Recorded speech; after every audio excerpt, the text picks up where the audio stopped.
آج آپ یہاں پر جمع ہیں اور کس وجہ سے یہ کیا واقعہ ہوا ہے یہ بتائیں ہمیں۔ جی میرا نام زارا ملک ہے، میں اوورسیز پاکستانی ہوں، لندن سے ہم آئے ہیں۔ میرے والد صاحب ملک انیس احمد یہاں پہ رہتے تھے اور انہوں نے دوسری شادی کی ہوئی تھی اور ان کی جو دوسری بیوی تھی وہ حمزہ شہباز کی بیوی کی خالہ لگتی ہے۔ اور پچھلے سال 15 اگست کو انہوں نے میرے والد صاحب کو زہر دے کے ان کا قتل کر دیا، اور تب سے لے کر اب تک اس وقت انہوں نے ہمیں پوسٹ مارٹم نہیں کروانے دیا، کچھ نہیں کرنے دیا، انڈر پریشر رکھا۔ بعد میں ہم نے کورٹ میں اپلیکیشن ڈال کے ہم نے کورٹ سے اجازت لی، سیشن کورٹ سے، جو جج کا نام تھا چودھری انعام الحق، انہوں نے ہمیں اجازت دی کہ ہم جو ہے نا یہ ان کا پوسٹ مارٹم کروا سکتے ہیں۔ وہ ہم نے کروایا اور اس کے بعد پولیس نے 11 فروری کو پوسٹ مارٹم ہوا اور پولیس نے 1 مہینے سے زیادہ اینڈ آف مارچ میں وہ جو ان سے سیمپلس تھے وہ اینڈ آف مارچ میں انہوں نے کہتے لیبورٹری میں بھیجے۔ سب سے پہلے تو انہوں نے یہ کیا کہ نا کہتے ہیں سیمپل ہی نہیں ٹائم پہ بھیجے، 1 مہینے کے بعد وہ انہوں نے بھجوائے۔ پھر اس وقت سے لے کر اب تک میں یہاں پر پولیس اسٹیشن میں جا رہی ہوں، کبھی میں ہاسپٹل جا رہی ہوں، یہاں تک کہ میں پچھلے 4 مہینے سے CCPO کے آفس جا رہی ہوں مسٹر ڈوگر صاحب کے پاس، اور آج تک مجھے کہیں سے کوئی بھی امید جواب نہیں آیا کہ آپ کی پوسٹ مارٹم کی رپورٹ ریلیز ہو جاتی ہے یا ہو رہی ہے یا جو کچھ بھی نہیں، بس گھما رہے ہیں کبھی ایک آفس سے دوسرے آفس، کبھی دوسرے سے تیسرے آفس۔ اور یہ خاتون یہ رضیہ بیگم ان کا نام ہے، یہ ملٹیپل IDs تھی اس کی، FIA کے اندر اس کا کیس بنا، وہاں سے اس کو اشتہاری قرار دے دیا گیا، یہ غائب ہوئی ہے۔ اس کا بیٹا وہ بھی اس کے اوپر بھی چلان کیا ہوا FIA والوں نے، کیونکہ اس عورت نے جعلی برتھ سرٹیفکیٹ بنوا کے اس کے اوپر یہ بھی اس کے پہلے خاوند کے بچے تھے۔ کون سی عورت نے یہ خاتون ہے رضیہ بیگم ہے، یہ ہے۔ اچھا۔ انہوں نے اپنے پہلے خاوند کے بچوں کے جعلی برتھ سرٹیفکیٹ بنا کے ان کے اوپر میرے والد صاحب کی ولدیت ڈال دی، اور پھر ان کو میرے والد صاحب کے بچے ڈکلیئر کیے صرف جائیداد کے لیے۔ اور اس کے بعد اس کے بیٹے کا ID کارڈ بھی کینسل ہو گیا، اس عورت کا ID کارڈ لیٹیگیشن میں چلا گیا ہے، برٹش ایمبیسی ہائی کمیشن سے اس کا پورا ریکارڈ نکلوایا گیا ہے۔ یہ وہاں پہ ڈرگز لے کر گئی تھی اور وہاں سے 6-7 سال مانچسٹر جیل میں رہ کے آئی ہے۔ برٹش ایمبیسی نے اس کا پورا ریکارڈ نکال کے یہاں پہ FIA والوں کو دے دیا ہوا ہے۔ پھر FIA والوں نے اس کو بلایا بہت دفعہ مگر یہ وہاں پر نہیں آئی، اور اب اس کو ڈکلیئر کر دیا انہوں نے وانٹیڈ، اشتہاری جس کو کہتے ہیں، یہ اشتہاری ہوئی ہوئی ہے۔ مگر پیچھے سے جو سے یہ عائشہ احد صاحبہ انہوں نے اپنی اپروچیں لڑا کے جو سے یہ ہماری رپورٹ کو دبانا چاہ رہے ہیں اور یہ کیس کو بھی دبانا چاہ رہے ہیں۔ اور عائشہ احد نے ہمارے گھر میں آ کے حمزہ کا نام لے کے اور دوسرے جی میں فلانے اس MNA کو میں بلا لوں گی، MNOs کو بلا لوں گی، IG کو بلا لوں گی، DIG آ جائیں گے، یہاں پہ خون کی نہریں بہہ جائیں گی، قتل و غارت ہوگی تو فلانا، یہ سب ہمارے پاس ریکارڈنگ ہے ان کی۔ اس کے بعد اس خاتون کی اور عائشہ احد کی دوسری بہن ہے بشرا احد، ان کی بھی ریکارڈنگ ہے کہ وہ ڈفرینٹ بینکوں میں فون کر کے میرے والد صاحب کے نام پہ چیک کر رہی ہے کہ اکاؤنٹس کہاں پہ بنے ہوئے ہیں، یہ لوکر کہاں پہ ہیں، اور اس کی بہو کہہ رہی ہے میں سارے کاغذات لے کے جا چکی ہوئی ہوں یہاں سے، اور یہ عورت کہہ رہی ہے کہ شکر ہے بڈھا مر گیا، میری جان چھوٹ گئی۔ ان لوگوں نے جائیداد کے لیے اتنی بڑی یہ گیم کی ہے، اور ہم یہاں پہ در پھر رہے ہیں کہ ہمیں اس کے اوپر ہمیں تھوڑا سا انصاف دیا جائے۔ میرے والد صاحب اور میرے دادا ابو وہ جو سے تھے وہ پیپلز پارٹی کو سپورٹ کرتے تھے، اور میں کچھ پیپلز پارٹی کے لوگوں کے پاس گئی، ان سے ہیلپ مانگی، انسٹیڈ آف ہیلپ کرنے کے انہوں نے وہ کون لوگ تھے، کوئی نام وغیرہ؟ نام بھی ہیں میرے پاس، ان کے خلاف سارے ایویڈنس بھی ہیں، میں سارا کچھ جو بھی اتھارٹی میرے پاس آئیں گے میں ان کو دوں گی، کیونکہ مجھے اپنی جان کا خطرہ ہے۔ مجھے یہاں پہ فون کالیں آتی ہیں جس میں وہ جو سے مجھے جان سے مارنے کی دھمکیاں دے رہے ہیں، کبھی سیکشول ہراسمنٹ کے لیے کالیں آتی ہیں، کبھی مجھے گاڑی کا پیچھا کیا جاتا ہے۔ تو ان لوگوں نے میرے سے پیسہ کھایا ہے، پیپلز پارٹی کے لوگوں نے سامان لیا ہے لنڈن سے۔ پیسہ کس حوالے سے؟ جی آپ کا کام کروا رہے ہیں، ہم یہ کر رہے ہیں، ہم وہ کر رہے ہیں، اب اس کو پیسے دینے پڑیں گے، اب اس کو پیسے دینے پڑیں گے، ایسے اس لیے انہوں نے پیسے لیے میرے سے۔ اور پھر لنڈن سے ایز اے گفٹ جو بھی کوئی فیملی ممبر آتا تھا تو یہ کوئی نہ کوئی کبھی فون منگوا رہے ہیں، کبھی کوئی کپڑے منگوا رہے ہیں، کبھی کچھ کر رہے ہیں، اس طرح کی حرکتیں ان لوگوں نے پیپلز پارٹی کے لوگوں نے کی ہیں ہمارے ساتھ۔ اور باقی رہ گیا جو عائشہ احد جو سی ہیں، یہ حمزہ شہباز کا نام لے کے عائشہ احد بھی اور یہ جو رضیہ بیگم کے بیٹے اور اس کی بہو یہ ہمیں دھمکیاں دے رہے ہیں کہ وہ حمزہ بھائی آ گئے ہیں باہر، تو دیکھو وہ آپ لوگوں کے ساتھ کرتے کیا ہے۔ کیا وجہ کیوں یہ اس طرح کی وہ بات کرتے ہیں؟ کیونکہ انہوں نے قتل کیا ہے، تو اب ظاہری بات ہے ہمیں اپنے باپ کے لیے انصاف چاہیے۔ پچھلے 1 سال سے 1.25 سال سے میں یہاں پہ 1.25 साल से मैं यहाँ पे दर दर की ठोकरें खा रही हूँ, कभी एक दफ्तर कभी दूसरे दफ्तर, कभी मैं प्राइम मिनिस्टर पोर्टल पे डाल रही हूँ, कभी सीएम के पोर्टल पे डाल रही हूँ, आईजी के पोर्टल पे डाल रही हूँ, ओवरसीज पाकिस्तानियों के पोर्टल पे अपनी रिक्वेस्ट डाल रही हूँ।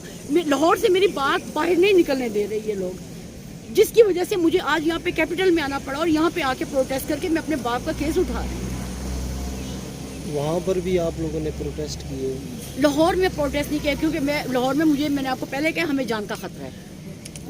लाहौर में हमें जान का खतरा है। वहाँ पे ज़ाहिर बात है, अगर हमजा शहबाज आयशा आहद, आपको पता है कि इन लोगों की रेपुटेशन क्या है। मैं ज़्यादा कुछ नहीं कहना चाहती, आप लोग सबको पता है कि वो लोग कौन है।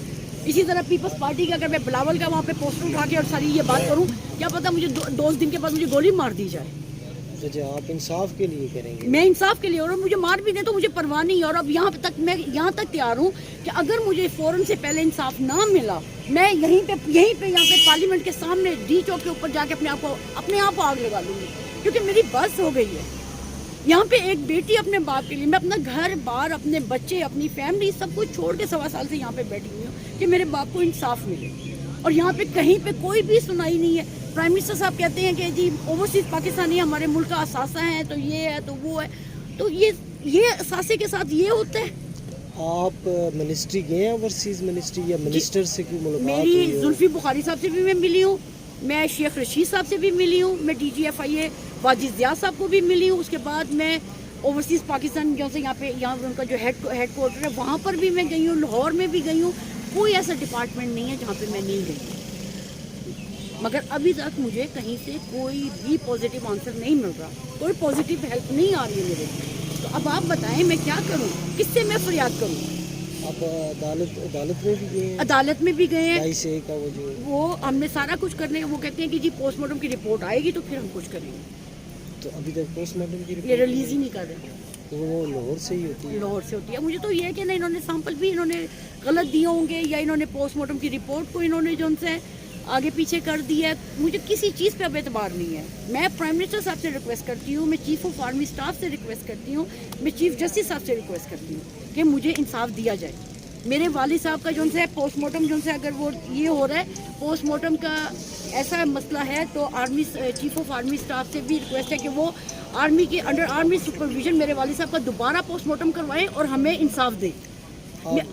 मुझे इस बात पे इसलिए यकीन है कि मेरे वालिद साहब की जब डेथ हुई है, वो उस वक्त मेरे हाथों, मेरे और मेरी छोटी बहन के हाथों में उनकी डेथ हुई है और उनके मुंह से झाग निकल रही थी। उनको कोई क्या जहर वगैरह दी? उनको स्लो पॉइजनिंग की गई है, क्योंकि मुझे देखिए मैं आई हूँ यहाँ पे जून 2020 में। वो भी अपने वालिद साहब के बहुत इसरार पे कि वो मुझे वहाँ पे फ़ोन करके कहते थे, बेटा मुझे लगता है मुझे कोई मारना चाहता है, यहाँ पे कोई मारना चाहता है। और मैं कहती थी अब्बू आपको कैसे कोई मार सकते हैं, आप अपने घर में, आपकी बीवी है। कहते बस मुझे नहीं पता, कोई मुझे मारना चाहता है। फिर मेरा एक भाई वो इस्लामाबाद में होता है, उसको मैंने कहा कि मैं कहा भाई आप अब्बू के पास चले जाओ, पता नहीं वहाँ पे क्या हो रहा है, मुझे समझ नहीं आ रही। यहाँ पे अभी कोरोना शुरू हुआ है, इन्होंने सब कुछ यहाँ पे लॉकडाउन किया हुआ है। तो भाई इस्लामाबाद से लाहौर गया, अब्बू के पास रहा, उसका अभी 3-4 हफ्ते ही गुजरे थे। तो उसने मुझे कहा आपको आना पड़ेगा, आप लोगों को आना पड़ेगा, यहाँ पे चीज़ें ठीक नहीं है, मेरे से नहीं संभल रहा कुछ। बड़ी मुश्किल से मैंने वहाँ से लंदन से अपनी फ़्लाइट करवाई और मैं यहाँ पे पाकिस्तान आई हूँ। आके मैंने अपने वालिद साहब को देखा है तो मैं हैरान हो गई कि इनको हो क्या गया। वो तो बिस्तर से उठने के काबिल नहीं थे। और वेरस लंदन में उनको कहा गया, डॉक्टर कहते हैं कि आप बिल्कुल हेल्दी हैं और अगले 10-15 साल जी सकते हैं। तो उसके ऊपर फिर इस औरत ने जब देखा कि मैं भी आ गई हूँ, मेरा भाई भी यहाँ पे, इसने लड़ाइयाँ करके इतनी घर में लड़ाइयाँ की और इसने हमें घर से निकाल दिया। इस खातून ने जी हमें घर से निकाल दिया। और फिर इन्होंने भी शादी की थी? अब्बू के साथ इन्होंने निकाह किया हुआ था। इसने घर से हमें निकाला। वो निकाह नामा है वैसे आपके पास? जी है।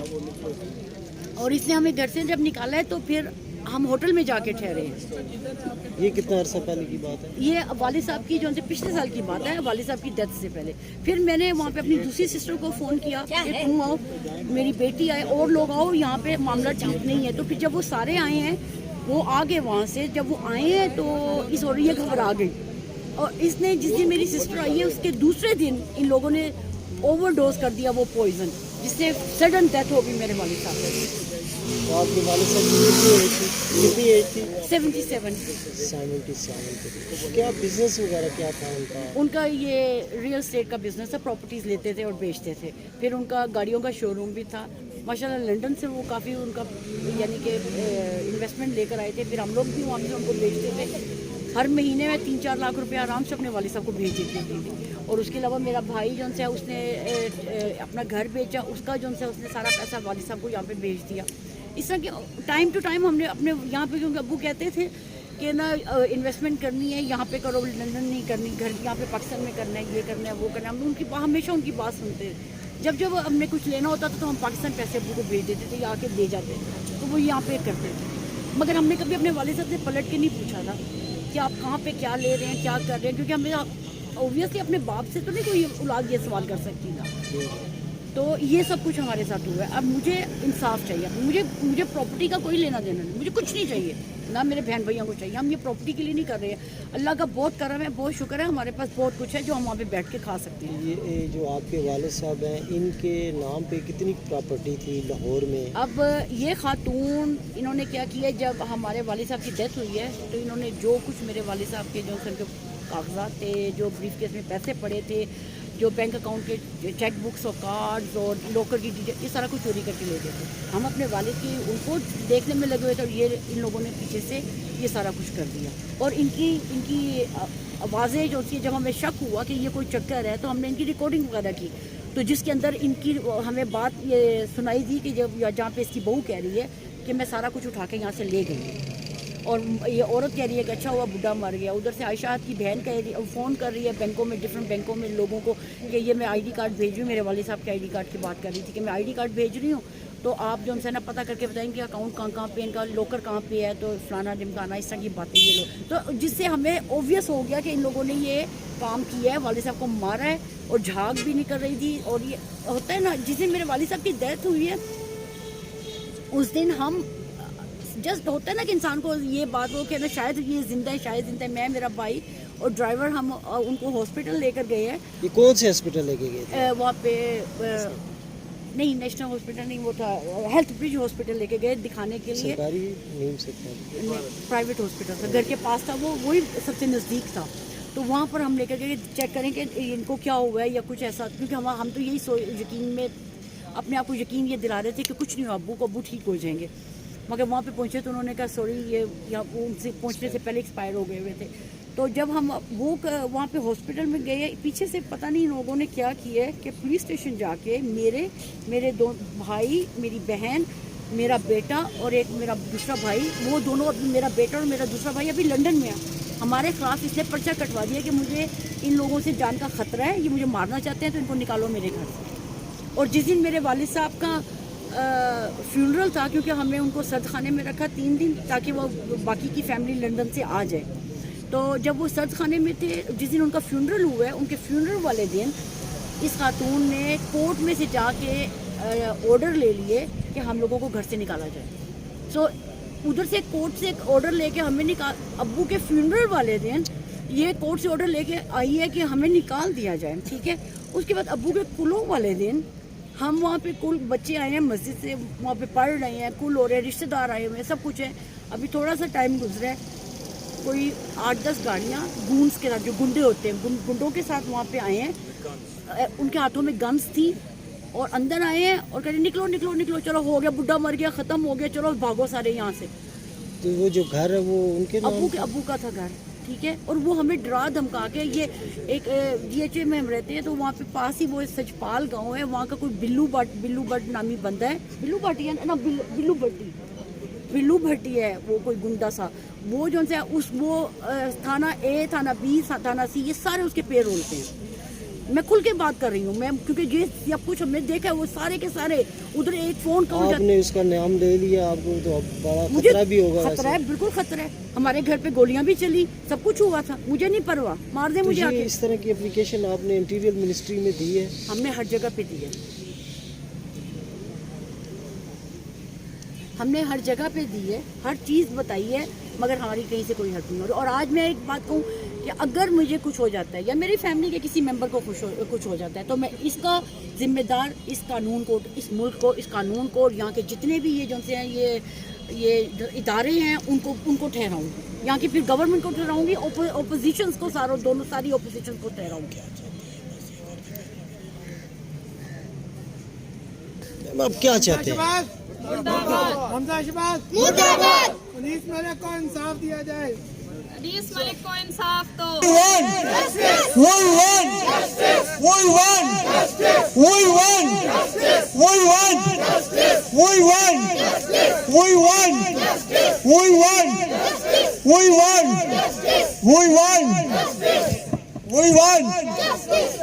انیس ملک کو انیس ملک کو انیس ملک کو انیس ملک کو انیس ملک کو قاتلوں کو قاتلوں کو